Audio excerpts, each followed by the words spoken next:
Suman TV ప్రేక్షకులకి నమస్తే. చాలా మందికి నడుము నొప్పి, మెడ నొప్పి ఈ బాధ విపరీతంగా ఉంటుంది. ప్రతి ఒక్క ఏజ్ గ్రూప్‌కి ఉంటుంది ఈ రోజులలో అయితే. వీళ్ళు చేసే యాక్టివిటీస్, వీళ్ళు తీసుకునే డైట్, రెగ్యులర్‌గా మీరు ఏ విధంగా అయితే మీ స్పైన్‌ని ఇబ్బంది పెడుతున్నారో that is the main cause అని అందరికి తెలిసినప్పటికీ కొన్ని అవాయిడ్ చేయలేం కదా! సో, అవాయిడ్ చేయలేనప్పుడు కొన్ని ట్రీట్మెంట్స్ చేసుకోవాల్సొస్తది. అది మితిమీరిపోయినప్పుడు. అది ఎలాంటి ట్రీట్మెంటు, ఎక్కడ చేసుకోవాలి? ఇది కదా అసలు పాయింట్. సో, ఈ అసలు పాయింట్‌ని కరెక్ట్‌గా తెలుసుకుంటే ఫ్యూచర్‌లో పనికొస్తది. అందుకోసమే నేను కూడా ఇక్కడికొచ్చిన. ఇదే ఇపియాన్ పెయిన్ రిలీఫ్ సెంటర్. ఇక్కడ నేనున్న డాక్టర్ సుధీర్ ధారా గారితో. సో, ఆయనతోనే మాట్లాడి అసలు దీని గురించి చాలా ఇలాబరేట్ చేసి నేను చెప్పించుకోవాలనుకుంటున్నా. ఎందుకంటే ఇలా ఈ స్పైన్‌లోనే మొత్తం అంతా ఉంది కథ. కాబట్టి దాని గురించి మాట్లాడదాం మనం. సార్ నమస్తే. సార్ బేసిక్‌గా నాకు ఒక డౌట్ వచ్చింది సార్. ఇప్పుడు పెయిన్ రిలీఫ్ సెంటర్ కాబట్టి ఇది. ఇలాంటి సెంటర్స్ యూఎస్‌లో ఉంటాయా? ఒకవేళ ఉంటే ఎలా ట్రీట్ చేస్తారు? అక్కడ ట్రీట్మెంట్‌కి, ఇక్కడ ట్రీట్మెంట్‌కి ఇండియాకి, యూఎస్‌కి ఏంటి డిఫరెన్స్ అనేది తెలుసుకోవాలనిపించింది నాకు. ఎందుకంటే మనోళ్ళు యూఎస్‌కెళ్ళి ట్రీట్మెంట్ చేయించుకోవడం అంటే గొప్పగా ఫీల్ అవుతారు. అరే అక్కడే చేయించుకుందాం, అక్కడైతే అడ్వాన్స్డ్ ట్రీట్మెంట్ తీసుకోవచ్చు మనము అనే ఫీలింగ్‌తో ఉంటారు. మనమే తక్కువ చేసి చూసుకుంటాం. మీరేమంటారు దీని గురించి? మంచి క్వశ్చన్ అడిగారు. ఇప్పుడు మనందరికి కూడాను హైదరాబాద్లో కానీ, ఢిల్లీలో కానీ, బాంబేలో కానీ, ఎవడైనా ఏదైనా ప్రాబ్లం అయింది, పర్టికులర్గా సెలబ్రిటీస్, నాకు స్పైన్ ప్రాబ్లం ఉంది, అక్కడ పోయి ఆపరేషన్ చేసుకున్నానని చెప్పి. స్కేలింగ్లో మెడికల్ హెల్త్ కేర్లో బెస్ట్ ట్రీట్మెంట్ అని 1లో 10 ఇవ్వండి సార్ అని అడిగితే నేను 10కి 9 ఇండియాకి ఇస్తాను, 2 అమెరికాకి ఇస్తాను. వాట్? 2ఏనా? అమెరికా, యూకే, యూరప్, ఆస్ట్రేలియా, ఈ 4 అనుకుంటాం కదా. హెల్త్ కేర్లో ది బెస్ట్ ట్రీట్మెంట్ ఇండియాలో ఉంది. ఎందుకు అంటున్నానంటే నాకు ఇప్పుడు ఒక 35 ఇయర్స్ ఆఫ్ ఎక్స్పీరియన్స్లో మెడికల్లో నేను గమనించింది, నేను పేషెంట్స్ చూస్తూ ఉంటాను కదా. పేషెంట్స్నే కాకుండా నా ఫ్రెండ్స్ అందరూ అమెరికా చాలామంది వెళ్ళి ఉంటారా, నా సీనియర్స్ ఉంటారా, వాళ్ళ ట్రీట్మెంట్ మాడ్యూల్స్ వచ్చి చెప్తుంటారా, అక్కడ పేషెంట్స్ ఎట్లా రికవర్ అవుతున్నారు, ఎట్లా సఫర్ అవుతున్నారు, ఎట్లా బాగున్నారు అన్నీ తెలుసుంటాయి కదా. హెల్త్ కేర్లో వెస్ట్రన్ కంట్రీస్కి, అమెరికాకి నేను 1 to 10లో 2 ఇస్తాను. ఎందుకంటే ఎంత పెద్ద స్టేట్మెంట్ అనేసారు ఏంటి సార్, అమెరికాకి అందరూ నిజంగానే సార్, అంటే అందుకే షాక్ అయ్యా నేను. మరి 2 ఇస్తున్నారు అమెరికాకి. ఎందుకు అంటే అమెరికాలో వెస్ట్రన్ కంట్రీస్లో వాళ్ళు పేషెంట్ని ట్రీట్ చేయరు, రిపోర్ట్స్ని ట్రీట్ చేస్తారు. గుడ్డిగా వాళ్ళ ప్రోటోకాల్స్ ఉంటాయి. మీరు వెళ్ళారనుకో, ఇప్పుడు మీకు ఒక ఎంఆర్ఐలో ఒకటి తేలింది, ఆ ఎంఆర్ఐలో చేంజ్ మీలో ఉందా లేదా, అది కరెక్టేనా కాదో చూడరు. ఎంఆర్ఐలో డిస్క్ ఉంది, డిస్కెక్టమీ చేయండి. ఎక్స్రేలో మోకాలు అరిగిపోయింది, మోకాలు తీసేయండి. స్పైన్లో ప్రాబ్లం వచ్చింది, స్పైన్ ఫిక్సేషన్ చేసేయండి. ఇది అమెరికాలో చేసే పని. నువ్వు ఊరికే అనట్లేదు. నేను కొన్ని 100 మంది డాక్టర్లను చూశాను, కొన్ని 1000 మంది పేషెంట్లు మనోళ్ళు అక్కడ ఉంటారా, అక్కడ చేయించుకొని వచ్చి ఉంటారు. ఒక సింపుల్ ఎగ్జాంపుల్ చెప్తా. హైదరాబాద్ అబ్బాయి ఒక ఆయన 30-35 ఇయర్స్ ఉంటాయి, సాఫ్ట్వేర్ ఇంజనీరు. చిన్న డిస్క్ ప్రాబ్లం వచ్చింది. డిస్క్ నరాన్ని ఒత్తుతుంటే సయాటికా వచ్చింది.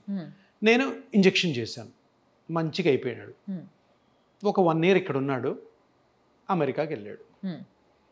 తర్వాత మనోడు కామ్గా ఉండకుండా అమెరికాలో వెళ్తే ఇంక ఈ వెస్టర్న్ వ్యవహారాలు ఉంటాయి కదా, ట్రెక్కింగ్ చేశాడు.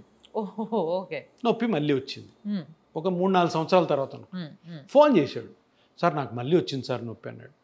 ఎట్లా వచ్చిందో అట్లే ఉంది సార్ కొంచెం, అంటే ట్యాబ్లెట్స్ వాడాను సార్, అంతగా తగ్గట్లేదు. ఇక్కడ ట్యాబ్లెట్స్ కూడా అంత ఫ్రీగా దొరకవు. ఇక్కడైతే మనం జస్ట్ రాయగానే ఆ పావు గంటలో మనకు ట్యాబ్లెట్, అక్కడ న్యూరో సర్జన్ రాయాలి, ఆర్థోపెడిషన్ రాయాలి.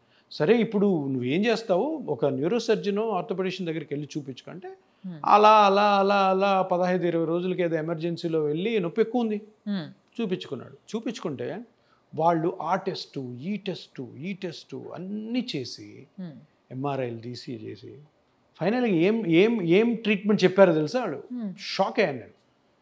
ఈ రైట్ సైడు కాలు అంతా నొప్పి వస్తుంది కదా, థై వరకు కాలు తీసేయాలన్నారంట.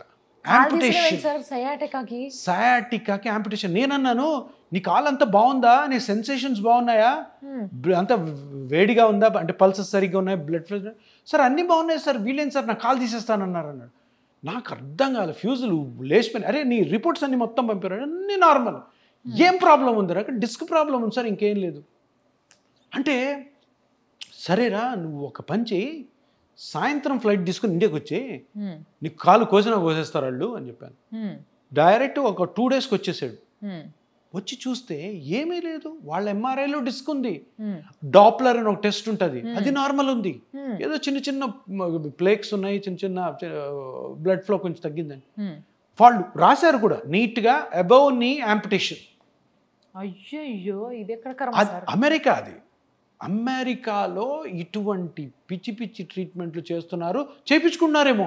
ఇప్పుడు మనోడు అమెరికన్ అయ్యిండి, సయాటికా వచ్చింది, యాంపిటేషన్ చేయించుకుంటాడు వాడు. ఎందుకు వాళ్ళోళ్ళే కదా, తెల్లవాళ్ళందరూ. ఆయనకి ఇప్పుడు మీ నంబర్ ఉంది కాబట్టి ఏదో ఫోన్ చేస్తారు, నా దగ్గర ఆల్రెడీ ట్రీట్మెంట్ తీసుకున్నాడు కాబట్టి, లేదంటే మనోడు కూడా చేయించుకునేవాడేమో. ఇటువంటివి కోకొల్లలు. ప్రతిదీ సర్జరీ వాళ్ళు చేసి. And it is called as protocol. ఇప్పుడు నువ్వు ప్రోటోకాల్ ఏముంటుంది, ఎంఆర్ఐలో డిస్క్ ఉంది, whatever is the pain discectomy చేయి. ఎంఆర్ఐలో లిస్థెసిస్ ఉంది, whatever is the pain, అది జాయింట్ వల్ల రావచ్చు, మజిల్ వల్ల రావచ్చు, చిన్న పెయిన్ అయి ఉండొచ్చు, ఫిక్సేషన్ చేసేయి. వెరీ మచ్ టెక్నికల్ అన్నమాట. అంటే బ్రెయిన్ పెట్టడం ఏముండదు, బ్రెయిన్ యూజ్ చేసా నీ బ్రెయిన్ తీసేస్తారు. మన డాక్టర్స్ వెళ్తారు కదా, నా ఫ్రెండ్స్ వస్తారు, అరే మేము ఇట్లా ఆపరేషన్ చేస్తున్నానంటే నేను తిడతాను, అరే ఎందుకు ఆపరేషన్ అంటే, చూడు బాబు అక్కడ ప్రోటోకాల్ ఫాలో కాకపోతే నా ఉద్యోగం పోతుంది, దాని వెనకాల పెద్ద మీటింగ్ జరుగుతుంది, నువ్వు ఆపరేషన్ చేయాల్సిన పేషెంట్కి నువ్వు ఇంజెక్షనో లేదంటే ట్యాబ్లెట్స్ పెట్టి ఎట్లా పంపించావు, లేదంటే ట్యాబ్లెట్స్ పెట్టాల్సిన పేషెంట్కి ఇదెందుకు చేసావు అదెందుకు చేసావు. సో అందరికి తెలుసుకోవాల్సింది ఏంటంటే, ఒక ఇంప్రెషన్ అయితే మనం అందరం మార్చుకోవాలి ఇండియాలో.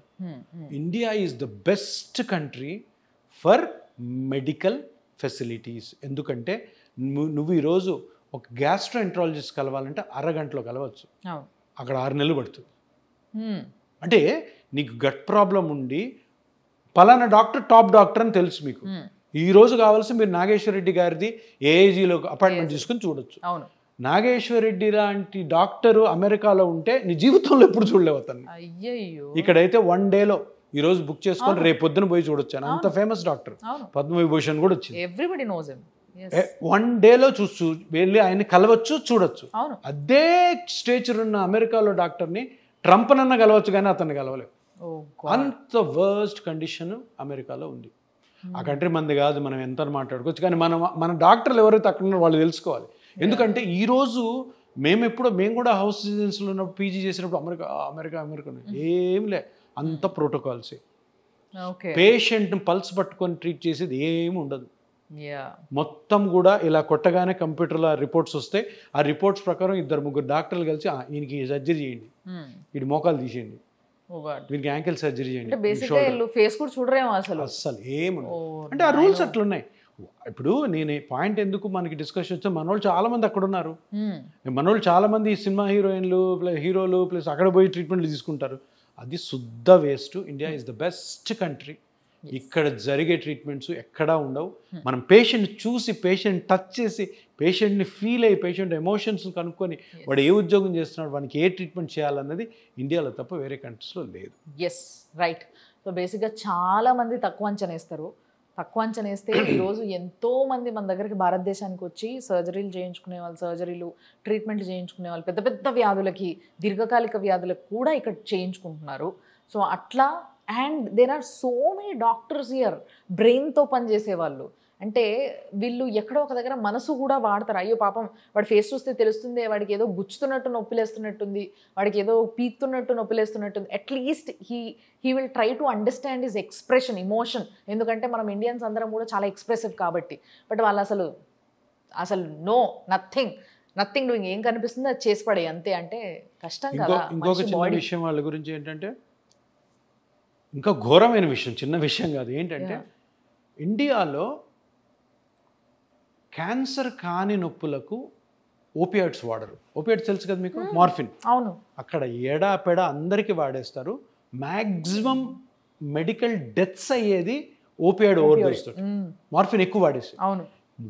ఇక్కడ ఇండియాలో ఒకటే ఒక రూల్, క్యాన్సర్ కాని పెయిన్కి మార్ఫిన్, ఫెంటనిల్ వాడకూడదు. మార్ఫిన్ నాన్ క్యాన్సరస్, మామూలు బ్యాక్ పెయిన్కి నాన్ క్యాన్సర్ అది మార్ఫిన్ ఇచ్చేస్తారు, తలనొప్పికి మార్ఫిన్ ఇచ్చేస్తారు, షోల్డర్ పెయిన్కి మార్ఫిన్ ఇచ్చేస్తారు. అంటే ఇది ఇంకొక ఒక రీజన్ నేను ఎందుకు 2 ఇచ్చానో దాని హెల్త్ కేర్కి. అవసరం ఏముందండి, పెయిన్ మేనేజ్మెంట్లో ఎన్నో ఇంజెక్షన్స్ వచ్చాయి, ఎన్నో పిఆర్పి థెరపీలు ఉన్నాయి, హైలోనిక్ యాసిడ్స్ ఉన్నాయి, ఎన్నో టెక్నిక్స్ ఉన్నాయి. అవి ఫాలో కాకుండా మార్ఫిన్ టాబ్లెట్ నుండి ఆ మార్ఫిన్ తోటి అడిక్ట్స్ అయిపోతున్నారు. మార్ఫిన్ లేక విత్డ్రాల్ సిమ్టమ్స్, సూసైడ్స్ జరుగుతున్నాయి, మార్ఫిన్ ఓవర్ డోస్తో చచ్చిపోతున్నారు. ఇవన్నీ అమెరికాలో జరుగుతాయి. కానీ వాళ్ళకి అవి మంచివే. మనం అక్కడికి పోతాం కదా, అక్కడికి పోయి మనం బాధపడతాం. మన వాళ్ళు కూడా చాలా మంది వేసుకుంటారు మార్ఫిన్, వస్తారు మార్ఫిన్ వాడుతున్నారు. జస్ట్ లైక్ డ్రగ్ అన్నట్టు, అంటే నాట్ దీస్ మెడికల్ డ్రగ్స్, అదొక రకమైన డ్రగ్ అన్నట్టు, where it effects you a lot and అదొక అడిక్షన్గా మారుతుందంటే మీరు అర్థం చేసుకోవచ్చు. సో ఎస్ సార్, చాలా ఇన్ఫర్మేషన్ మీరు మాకు ఇచ్చిండ్రు ఈరోజు. దీనివల్ల చాలామందికి అట్లీస్ట్ ఒక ట్రీట్మెంట్ అంటే ఎంత జాగ్రత్తగా మన బాడీని ఒక పర్సన్కి మనం అప్పచెప్తున్నాము ఒక ట్రీట్మెంట్ కోసము లేదా ఒక ప్రొసీజర్ కోసము అన్నప్పుడు ఎంత ఆలోచించాలి, ఎక్కడ చూయించుకోవాలి, ఇది చాలా స్పష్టంగా మీకు అర్థమయ్యి ఉంటుంది. సో దీనికోసమే ఈరోజు మేము కూర్చొని మాట్లాడుకోవడం జరిగింది. Thanks a lot sir, and it's too big gift for everybody ఈ వీడియో అనేది. Thanks a lot. Thank you.